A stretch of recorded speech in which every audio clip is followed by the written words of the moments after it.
The morning started with burnt toast. Eli Mercer scraped the blackened crust into the sink, muttering to himself. Should have just gone with cereal. His kitchen smelled like scorched bread and cheap coffee, the kind that came in red tins and promised bold flavor, but tasted like cardboard steeped in regret. Outside, the sky was a flat gray, not unusual for early spring in Oregon.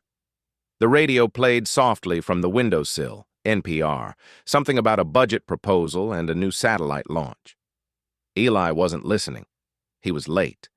He grabbed his keys, shrugged into his windbreaker, and stepped outside. The air had a strange texture to it, dry, almost metallic. He paused, sniffed. "Smells like fireworks," he said aloud, then shook it off. Probably someone burning brush.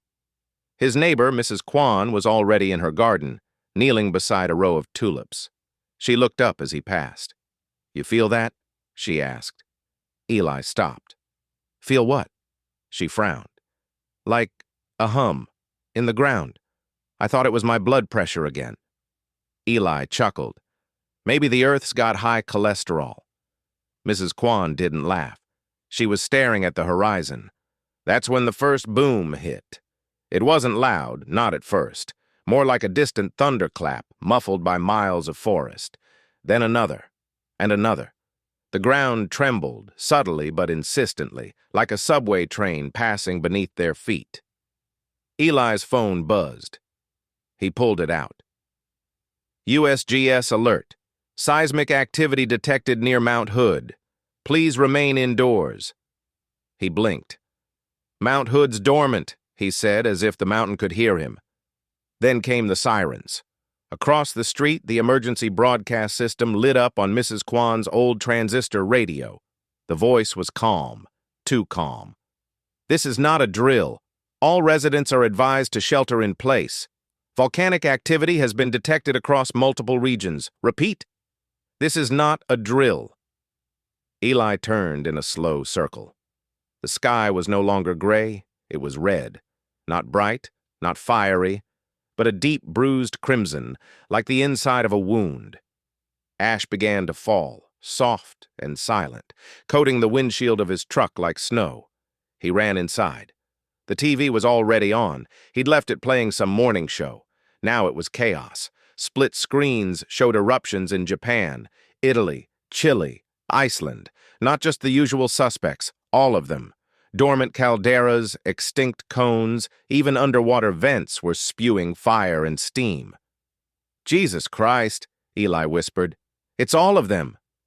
The anchor was pale, visibly sweating. "We're receiving unconfirmed reports that Yellowstone has erupted. Repeat, Yellowstone has erupted." Eli sat down slowly, his knees weak. The house creaked around him as if bracing for impact. He could hear distant car alarms, dogs barking, the low moan of wind carrying ash and sulfur. His phone buzzed again, a text from his sister in Florida. Is this the end? He stared at it for a long time, then typed back, "I think it might be." The power flickered once, then held. Eli stared at the ceiling like it might give him a verdict. Outside, the wind had picked up, carrying flecks of ash that swirled like dirty snow. The air had a taste now, sour like burnt copper. He turned off the TV. The images were too much. He didn't need to see Naples swallowed in smoke or Tokyo's skyline backlit by fire. He needed quiet. He needed to think. The fridge hummed, oblivious.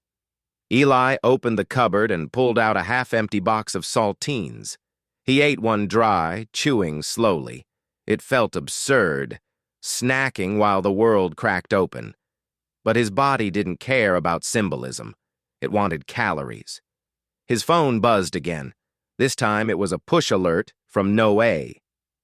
Volcanic ashfall expected across continental U.S. within 12 to 18 hours. Avoid travel, protect airways, stay indoors.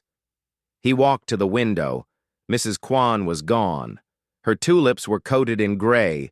The sky looked bruised, like it had been punched and was swelling with rage. A low rumble passed beneath his feet. Not sharp, not sudden, just a long, slow groan, like the earth was shifting in its sleep. Eli pressed his palm to the wall.